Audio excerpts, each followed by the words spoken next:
Buenas tardes.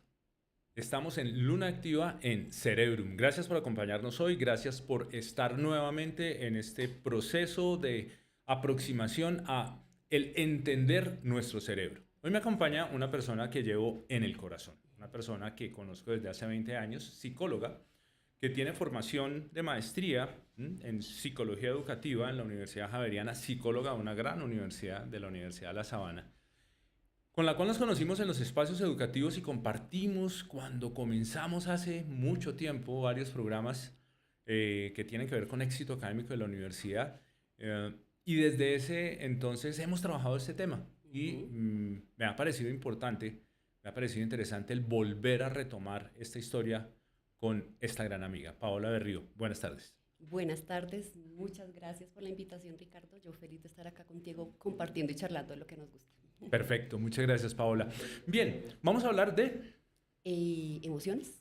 emociones, vamos a hablar de Emocional. inteligencia emocional. Por eso empezar con la inteligencia emocional, con una historia emocional. Uno trabaja con los amigos, uno trabaja con quien se emociona, con quien tiene una filancia importante. Los seres humanos estamos hechos de emociones, básicamente de emociones. Luego veremos que tenemos que compensar eso con la razón. Para hablar de emociones debemos hablar primariamente de un concepto que ya expusimos en un programa pasado. Si usted lo quiere mirar, estamos en Facebook, Luna Activa. Busque Luna Activa en Facebook y ahí va a encontrar el primer capítulo donde estuvimos hablando de una hermosa palabra, neuroplasticidad, que es la que nos permite a nosotros de alguna manera confrontarnos, tener la oportunidad de equilibrarnos, de que esas emociones no nos lleven, de que esas emociones tengan la oportunidad de ser compartidas con la razón. Neuroplasticidad, Paola. Tú eres el experto. Yo soy el experto. Claro, el Bien. médico. La neuroplasticidad es una palabra que dice de la recomposición del cerebro, de la posibilidad que tenemos todos nosotros de volvernos a construir día a día, cada 24 horas, de la capacidad que tenemos de generar nuevos enlaces sinápticos en el cerebro y de cambiar nuestras vidas a partir de esa reconstrucción. Además de otras condiciones que reúne la neuroplasticidad y que no son del tema de hoy, pero que quiero hoy proponer en esa reconstrucción diaria en cuanto a el equilibrio de las emociones. Una imagen que está en pantalla nos muestra una primera teoría, una teoría que es la teoría de las redes neuronales. Ok. Con esa teoría, tú y yo tuvimos una primera conversación cuando nos acercamos a este tema. Así es. ¿Tú qué me dijiste de las teorías que tienen que ver con la construcción del cerebro? Bueno, que generalmente, así como el cerebro y tenemos neuroplasticidad, todo va avanzando, todo va mejorando y las investigaciones van encontrando nuevas cosas de nuestro cerebro, ¿cierto? Entonces, actualmente se dicen que unas teorías que estuvieron en boga hace tiempo ya no están tan como válidas científicamente sobre cómo se desarrolló nuestro cerebro. Pero que es una forma de aprender y acercarnos a él de una forma como sencilla también. De hecho, hoy en día esta teoría de las redes funcionales es una teoría que desde el punto de vista de las neurociencias funciona muy bien. Funciona muy bien porque este cerebro se interconecta entre todas sus partes, entre tres grandes, y ahí por eso Paola insiste, las viejas teorías. Yo insisto en que a mí las viejas teorías me encantan. Funcionan, sí, no funcionan. se puede descartar. Yo estoy hablando de un cerebro reptiliano, estoy hablando de un cerebro límbico, mamífero, y de un cerebro homínido, una corteza, que nos permite de alguna manera a nosotros poder hablar de un cerebro emocional. De acuerdo. Debí haber puesto la foto de Chomsky, un gran amigo. Sí, claro. Un enorme perro, un bernés de la montaña que pesa 50 kilogramos y que es la máxima demostración de la emoción humana. Ellos tienen un sistema límbico, como nosotros, en el centro del cerebro, y son emociones. Total. Y yo baso mi posicionamiento en este tema en cuanto a que nosotros somos tan emocionales como los animales, como los mamíferos. ¿Tú tienes mascota? Sí, un perrito. ¿Cómo se llama? Milo. Milo. Milo, ¿qué edad tiene? Tiene 7 mesecitos, es un cachorrito divino. Muy ¿Qué? bien. Chitsu. ¿Quién lo trajo? Oscar. Ave María, Oscar es el esposo, les cuento, un gran hombre. Esa historia la voy a contar un día. Yo soy el culpable de ese matrimonio. Yo lo llevé a la Universidad de La Sabana una vez. ¿Cómo es él en su comportamiento? No, es un bebé. Hablo del perro, no de Oscar. Es un niño, lo que tú dices, son niños y es un cachorro, entonces pura emoción, salta, brinca, daña, porque simplemente él hace lo que le genera a su cerebro. Bien, que es un cerebro emocional. Emocional. Ese cerebro emocional ha sido también visto dentro de las teorías de los seres humanos. Estos dos señores que aparecen en esta imagen de apoyo, el señor Howard Gardner y el señor Daniel Goleman, hablaron de inteligencias diferenciadas en el siglo XX. En la segunda mitad del siglo XX tuvimos la oportunidad de encontrar que ya no éramos el IQ, ya lo habíamos hablado en el episodio pasado, ya no somos la lógica y la matemática. Y nos dimos cuenta que esa lógica y matemática aproximada al contexto, trabajando en el mundo real, produce una serie de inteligencias que se han llamado las inteligencias múltiples. Dentro de esas dos inteligencias múltiples, este mago, el señor Daniel Goleman, dijo, hay dos inteligencias que voy a unir, la inteligencia interpersonal y la inteligencia intrapersonal.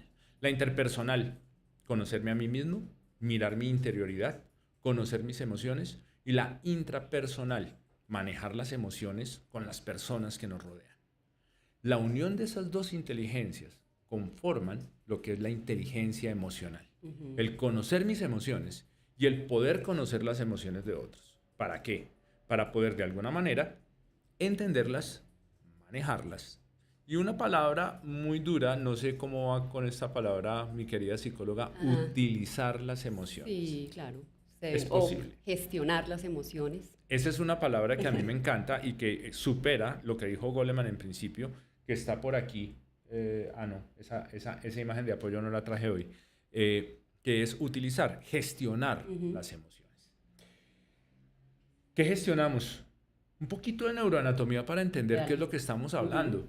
Digamos que hay 4 núcleos que están en ese centro del cerebro, 4 núcleos que son maravillosos. A mí me encanta empezar por el tálamo, que está en la izquierda de la imagen. El tálamo, que es una estructura que está en nuestro cerebro, es una conjunción de cuerpos neuronales que nos permiten tomar la información. Es un núcleo de toma de información de muchos sentidos, de mucha información, de muchas zonas del cerebro, se interconecta con muchas zonas del cerebro y entonces compila todo lo que nosotros estamos o percibiendo o estamos trayendo de alguna manera para poder relacionar con lo que estamos percibiendo de esa realidad.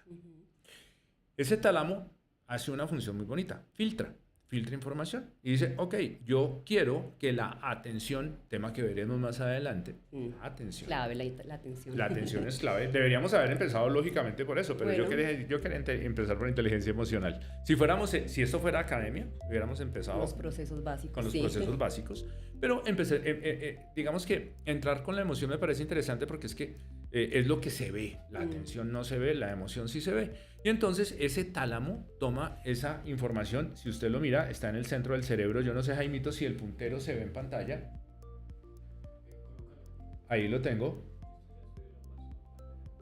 Ok, listo. Este tálamo que está en el centro del cerebro condensa y filtra información y por unas vías de conexión lo lleva a 2 hermosos núcleos, la amígdala y el núcleo accumbens. La amígdala. La amígdala cerebral, ¿no? Cada vez que yo estoy en clase, ay, sí, pero ¿cómo así? No. La amígdala, ¿cómo así? No. Nosotros tenemos en el cerebro una amígdala.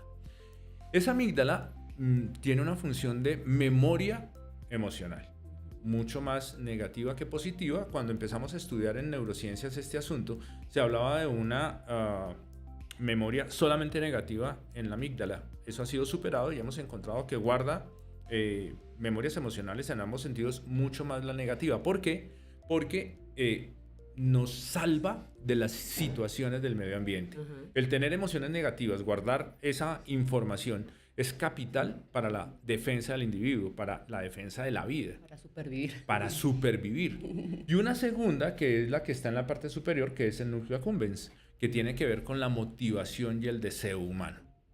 La producción de dopamina, una sustancia que viene un poco más adelante, nos permite a nosotros de alguna manera generar motivaciones básicas, emociones básicas. Hablar de motivaciones mucho más de corteza prefrontal. Aquí debemos hablar de emociones. Y esa ruta desde el tálamo, focalizada en atención y llevada a ese núcleo accumbens, produce esa magia de la dopamina. Y entonces estamos hablando del deseo, del querer. Eso es lo que hay que concitar en los seres humanos. la emocionalidad desde el querer. Si usted quiere hacer algo bien en la vida, si usted que está viendo este programa quiere hacer algo bien en la vida, debe empezar desde la emoción, desde lo que realmente sienta como propio y quiera. Uno en la vida quiere, debe y tiene. Si usted quiere, triunfa. Si usted debe, lo hace. Si usted tiene, fracasa. Depende de ese núcleo accumbens y de la producción de dopamina. Y un cuarto núcleo, que es el hipotálamo, que tiene que ver con la memoria, pero que hemos visto en los últimos años que tiene que ver también con la emocionalidad del individuo, ya que ese hipotálamo está relacionado con la memoria a mediano plazo, una memoria que empieza a generar desde el corto hasta el mediano. Uy, es que es mucho tema, Paola, esto es una locura, hay que hablar Sí. de la memoria funcional y entonces de la corteza prefrontal, y ahí se va esta memoria que es hermosa, este hipocampo, que nos permite a nosotros ser un punto mediador entre la información que vamos a llevar a corteza y lo que está llegando todo el día. ¿Deberíamos hablar de poda neuronal? No, no vamos a hablar hoy No, de de poda pronto no. neuronal, es demasiado tema. Bien, ahora bien, hay otra estructura que tiene que ver con la inteligencia emocional para poderle abrir el espacio a la psicóloga y que nos hable desde la psicología, desde la ciencia, desde la psicología, que es una de las ciencias cognitivas. Unas neuronas que se descubrieron en la última década del siglo XX, que son las neuronas espejo. Las neuronas espejo eran consideradas primero como neuronas premotoras. Cuando yo estudié medicina hace mucho tiempo, muchísimo tiempo, nos decían a nosotros, es que esas funcionan antes de que las funciones motoras funcionen. Por eso se llaman premotoras. Oiga, pero no entiendo. No, sí, es que preparan al funcionamiento motor del cuerpo. Resultó que esas neuronas de alguna manera sí tienen que ver con el prefuncionamiento motor, pero resulta que están mucho más conectadas con el percibir la realidad y tomar del ejemplo del contexto y reproducir fenómenos de la realidad. De tal manera que nosotros interactuamos con esa realidad y somos capaces de repetir fenómenos sociales, de copiar fenómenos sociales. Por eso se llama neuronas espejo. Si yo sonrío, la gente sonríe. Si yo doy una gran carcajada, la gente dice, oiga, chévere reír, pero si yo estoy adusto y serio, hace lo mismo. La gente se pone adusta y se pone seria. Por tanto, aquí empieza un juego de inteligencia emocional. Nosotros tenemos estructuras preparadas para la emocionalidad, pero también tenemos estructuras que nos permiten recibir la realidad y sobre esa recepción el poder modular nuestro comportamiento y modular el de los demás. Si yo aquí... A diferencia de Chomsky y de Milo. Ni más ni menos, ellos no tienen... Oye, qué buena cosa, claro que sí. No, yo no había visto eso. Ellos no tienen cómo hacer esa modulación, simplemente son uno, siempre van camino a lo mismo. En esa corteza no existe esa posibilidad de esa neurona espejo. Podría hablar aquí de los neurotransmisores, pero creo que viendo el tiempo que ha recorrido el asunto y en el deseo de que tú nos cuentes un poco, pasemos ya después de entender este fenómeno a esta diapositiva. Después volvemos a los neurotransmisores. Listo. ¿Cuáles son las emociones que tienen los seres humanos? Digamos que siempre se ha considerado que hay 5 emociones básicas que luego pasaron a 6 emociones básicas. Esas emociones básicas nos permiten a nosotros entendernos. La alegría, la ira, el desagrado, la sorpresa, la tristeza, el miedo, son emociones básicas. ¿Por qué está en verde la sorpresa? Porque esa fue la que unieron un poco después a esas 5 básicas, después hablamos de 6, pero resulta que no son las únicas. Si yo miro el listado que tenemos a la derecha, son muchísimas: admiración, adoración, apreciación, estética, regocijo. No las voy a leer completas. Sí, y además que son como las básicas, y de esas básicas se desprenden muchísimas. Ahí es donde tú entras en el juego de la psicología. ¿Cómo se desprenden? ¿Cómo es este juego de las emociones, Paula? Claro, y es lo que tenemos que desarrollar y volvernos muy inteligentes emocionalmente. Tener esa capacidad de identificar esas emociones, no solo decir, tengo rabia. Bueno, sí, rabia, pero ¿eso qué más? Es frustración, es desagrado, bueno, no, desagrado es otra, sino que determinar bien qué es lo que estamos sintiendo en ese momento. Me siento indignada, me siento humillada, me siento, ¿sí? No solo quedarnos con el estoy triste, pero sí, ¿qué hay al fondo de esa tristeza? ¿Qué es más? Porque estoy triste, o como decimos ahora, estoy deprimida. No, deprimida no. Tenemos que desarrollar muy específicamente qué es lo que sentimos para poder trabajar en ello y mejorar. O sea, lo primero que tenemos que hacer nosotros es entender nuestras emociones. Exacto. En la inteligencia emocional. Bien, chévere. Va un primer paso. Ahí está eso. Esta es la inteligencia emocional, la capacidad que tenemos como seres humanos, como ven ahí la imagen. Háblale a ellos, háblale a ellos. Ay, sí, háblale a ellos, háblale a ellos. Listo. Es esa capacidad que tenemos de encontrarnos las emociones con el cerebro, ¿sí? No podemos decir, es que yo soy solo emoción y así soy yo. No, tenemos que encontrar ese equilibrio entre la emoción y el cerebro. Es la capacidad de reconocer cómo nos sentimos, entenderlo, porque a veces decimos, me siento como mal, no me hallo, pero no entendemos qué es lo que sentimos. La idea es eso, desarrollar esa capacidad de entenderlo y luego entender y decir, es que tengo rabia porque el señor que iba conduciendo delante mío me cerró. Listo, ¿qué decido yo hacer ahí? Me vuelvo, lo adelanto y me la atravieso, o tal vez respiro, ¿cierto? Y digo, pensemos que tiene un mal día, que no me vio, y yo no me voy a arruinar mi día por lo que hizo ese señor en el carro. Es como manejar. Bien, chévere.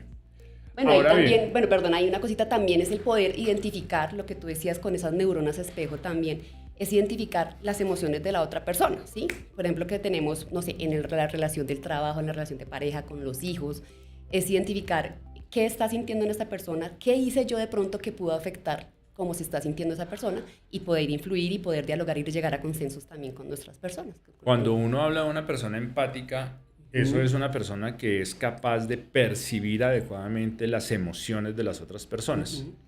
Y de entender esas emociones, no de sumarse a ellas, no, de entenderlas para poder interactuar y encontrar los mejores caminos para intentar equilibrar esa emocionalidad. ¿Estamos de acuerdo? Exacto. Ahí es una parte, ¿sí? Un aspecto de la inteligencia emocional que está más adelante en la presentación, pero es eso, ¿sí?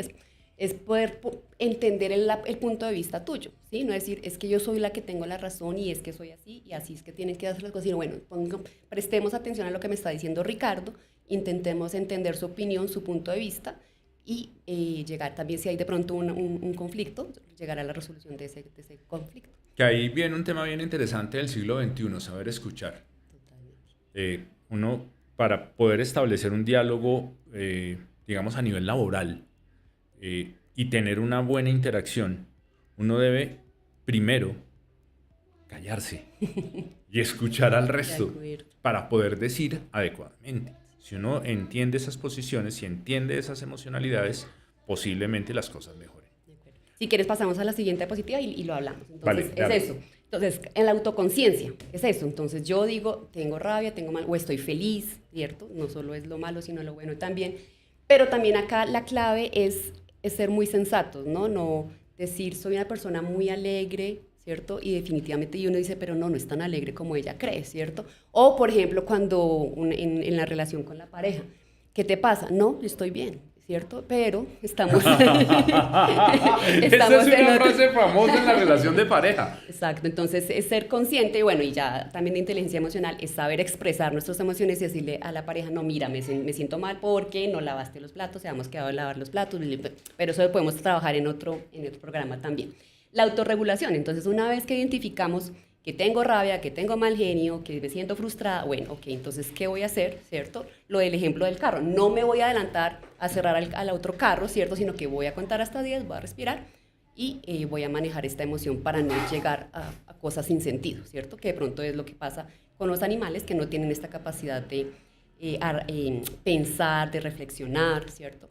Y acá también algo muy importante es adaptarnos, tener flexibilidad de apertura, ¿sí? De pronto las cosas no salen como queríamos en el día, nos sentimos frustrados, pero bueno, no salió como yo quiero. ¿Qué puedo hacer para mejorar la situación y no sentirme tan frustrada, por ejemplo, en ese momento? Estas dos palabras identifican claramente la inteligencia intrapersonal. Ajá. La intrapersonal, los autos. Bien, ¿cuándo aprende uno del auto? ¿Cuándo el ser humano empieza a ser autogestionado? Eso es algo que tenemos que modelar en nuestros hijos, los que tenemos hijos o los que pronto somos docentes, porque a veces tratamos a los niños como adultos ya, ¿cierto? A veces nos cuesta manejar las emociones, pero queremos que los pequeñitos manejen las emociones y no, nosotros somos los modelos para ellos. No podemos decirle, tranquilízate si uno está estresado y gritando todo el tiempo, ¿cierto? Esto es un proceso de maduración, que como tú decías, la corteza prefrontal, la corteza prefrontal se termina de consolidar, de desarrollar hasta los 20 años, más o menos, 25. Entonces sí. es un proceso. Entonces, a veces uno cree que los adolescentes ya se la saben todas. No, es un proceso que tenemos que también educar y modelar en ellos, porque lo que decíamos antes, ese control de impulsos para ellos es difícil. Entonces, hay que hacerlo desde chiquitos. Y eso que estás diciendo, y por eso lo cito, es muy importante dentro de ese crecimiento de nuestros hijos. Y esto es un programa que escuchan muchísimas personas. Y aquí hay mensajes por dar. Uno cree que los hijos, porque se hicieron grandes de cuerpo, su cerebro funciona en la autogestión, la autorregulación, la autoconciencia. Y hay que darles tiempo. Hay que llevarlos, hay que acompañarlos, siempre hay que darles la oportunidad.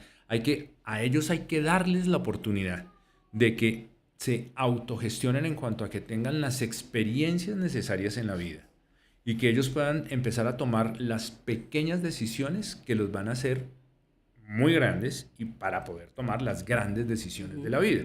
Si tú, y tú me vas a corregir, si uno no les permite a ellos la toma de decisiones desde pequeños en pequeñas cosas, cuando sean grandes no van a tomar las mejores decisiones. De acuerdo. ¿Estoy bien? Sí, de acuerdo. Uy, si la psicóloga lo dice, yo estoy diciendo cosas bien dichas en mis sesiones de clase. De acuerdo a esa etapa, sí, hay que hacerlo. Bien. ¿Hay adultos que no lo logren? Sí, claro. Pues el ejemplo concreto, el que me cerró en el carro y me echó la madre y yo no le hice nada, pero seguro tuvo un mal día y no supo manejar sus emociones. Bien, perfecto. Eso quiere decir que de alguna manera esa neuroplasticidad de la que estamos hablando, ese crecimiento del contacto de la sinapsis de las neuronas, puede seguirse perfeccionando. Totalmente. El ser humano es perfectible. Bien. Siempre. Ok. Vamos llegando a puntos interesantes. Bueno, la motivación, lo que tú mencionabas de la motivación, la idea es que nuestras motivaciones sean internas, no externas, ¿sí? Al principio, cuando los chiquitos uno intenta motivarlos de manera, te doy el premio, sí, te portas bien, te doy el dulcecito, sí, pero la idea es que esas motivaciones sean internas, que yo voy a hacer algo porque quiero crecer, porque quiero aprender más cosas, porque este tema me apasiona. Esa es la idea, que las motivaciones sean internas, intrínsecas y no extrínsecas. Eso está ahí. Y ese es un tema bien interesante. Las motivaciones intrínsecas vienen de la mano de una sustancia que se llama dopamina y vienen de la mano de esos núcleos que yo estaba mostrando y de un núcleo que se llama el núcleo accumbens. Si uno tiene motivaciones propias que nacen del deseo de aproximarme a la realidad en cierto tono o circunstancia de ella, mi acción específica será muy buena. Si a mí me llevan, me obligan, me acercan sin que yo quiera, no funciona. Bien. Llegar al punto en que ya diga, no es lo que yo quiero. Ahí la ven muy joven. Mírenla, muy joven, pero tiene 2 hijos. ¿Tu hijo mayor tiene? Adolescente, 15 años. 15 años. ¿Qué hace él? Está terminando, no, ya terminó noveno. Termina noveno. ¿Qué hace que le guste? De las cosas que le gusta, ¿qué le gusta a él? El voleibol, ahorita está encantado con el voleibol y tiene bastante disciplina que se necesita para conseguir lo que queremos, porque no nos podemos quedar en la motivación de yo quiero, sino hay que tomar acciones y se necesita disciplina para eso. ¿Tú le impusiste el voleibol? No, para nada, lo que él decidió. Pues él pasó por muchos deportes y ahorita decidió que es el voleibol y está totalmente dedicado a eso. Hoy en día es normal que nosotros pongamos a nuestros hijos a hacer muchísimas cosas. Yo en mi casa tengo una, lo confieso, que es del debe. La música. Para mí, la música es un debe. Por una circunstancia que las neurociencias me han enseñado, y es que nosotros tenemos un cerebro que es muy interesante en cuanto a sus hemisferios y su correlación. Y se ha encontrado que hemisferio izquierdo y hemisferio derecho trabajan en conjunto. Y las zonas del lenguaje, cuando tú miras una resonancia funcional, las zonas del lenguaje de nuestro cerebro izquierdo, de nuestro hemisferio izquierdo, se hacen similares en funcionamiento cuando aparece la música en el derecho. Y entonces tú encuentras una cierta correspondencia de zonas de funcionamiento que hacen que el cerebro se convierta también en un tipo de lenguaje. Lo cual, de alguna manera, me ha dicho a mí que hay mucho por decir a través de la música, que es lo que todos vemos en nuestra emocionalidad. Nos expresamos muchas veces en música. Por eso a mí me ha parecido importante en mis hijas el que tengan conocimientos musicales y bases musicales, y les ha dado la oportunidad. Ha funcionado. Sí, maravillosamente. Y es un poco el debe porque se pelea. Estoy viendo el tiempo, perdón. Nos quedan 4 minutos. Nos quedan 4 minutos. Listo. Termino con esta historia de la siguiente manera. Pasaron por todo. La chiquita escogió taekwondo. Y yo no hago taekwondo, ¿no? No, pues no hago taekwondo, pero música sí. Va. La empatía, bueno, ya le habíamos hablado de la empatía. Y por último, las habilidades sociales. Es eso. Tener la capacidad de gestionar las relaciones de manera efectiva, sobre todo, por ejemplo, en el trabajo en equipo, cuando ya estamos trabajando en el mundo laboral, poder identificar las emociones del otro y la comunicación asertiva, ¿cierto? ¿Qué es la comunicación asertiva? Saber decir lo que tenemos que decir, en el momento que tenemos que decirlo y cómo debemos decirlo. Y ahí también empieza a trabajar la comunicación verbal y no verbal. Y el ejemplo que decíamos, ¿estás bien? ¿Sí? ¿Te pasa algo? ¿No? Sí, es trabajar eso y saberlo identificar y pues expresarlo a nuestros seres con los que nos relacionamos. Y la resolución de conflictos, clave, de verdad, en este mundo tenemos que aprender de esto para tener un mundo mejor, que es lo que queremos todos. Vamos terminando. Es que tú tienes el cronómetro atrás, yo tengo mi reloj de arena que me encanta, pero es que este no me dice cuánto me queda. A mí me toca calcular un poco cuánto. 3 minutos. 3 minutos, bien. Vamos a las conclusiones de hoy, de este segundo episodio. Inteligencia emocional. ¿Es posible que nosotros mejoremos nuestra inteligencia emocional? Totalmente, a la edad que tengamos. El ser humano es perfectible y podemos hacerlo. Está en nosotros ponernos en el trabajo, porque claro, no es fácil. Y no es fácil también porque estamos en eso ahorita. Nuestros padres no nos enseñaron a gestionar las emociones, ¿cierto? Por el contrario, ellos nos decían, se calla, no llore. Al hombre le decían, no llore, no puede llorar. Y la niña, cállese que calladita se ve más bonita. Entonces es algo que tenemos que trabajar, ¿cierto? Y si queremos tener unos hijos que se desenvuelvan mejor en este mundo en el que se les está tocando desenvolverse, hay que trabajar en eso de las emociones, en el manejo de las emociones. Bien. Emociones en los pequeños, ¿qué hacer con ellos? Primero tenemos que hacer nuestro trabajo, porque lo que les digo, no podemos decirle cálmate o qué te está pasando, si estás frustrado, si el niño sabe que cuando yo estoy estresada, llego a la casa a gritarlo porque llego cansada del trabajo y él quiere jugar y yo llego a gritarlo. No puedo enseñarle que no grite, por ejemplo, a su hermanito si yo llego a gritarlo a él. Entonces, primero tenemos que trabajar nosotros para ser ejemplo con ellos. Y también ayudarles a identificar las emociones. Cuando son chiquiticos y ni siquiera saben hablar, decir, mira, lo que tú estás sintiendo es rabia, tristeza, frustración, ¿sí? Porque tu hermanito te quitó el juguete. ¿Qué podemos hacer?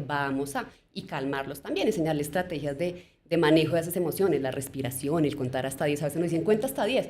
Sí funciona en la medida en que lo hagamos bien. Entonces hay que enseñarles eso a ellos. Vale, se me pasó muy rápido el tiempo. Sí, hay demasiadas cosas por decir. Un minuto. Yo voy a terminar de la siguiente manera. Todos los cerebros de los seres humanos son iguales.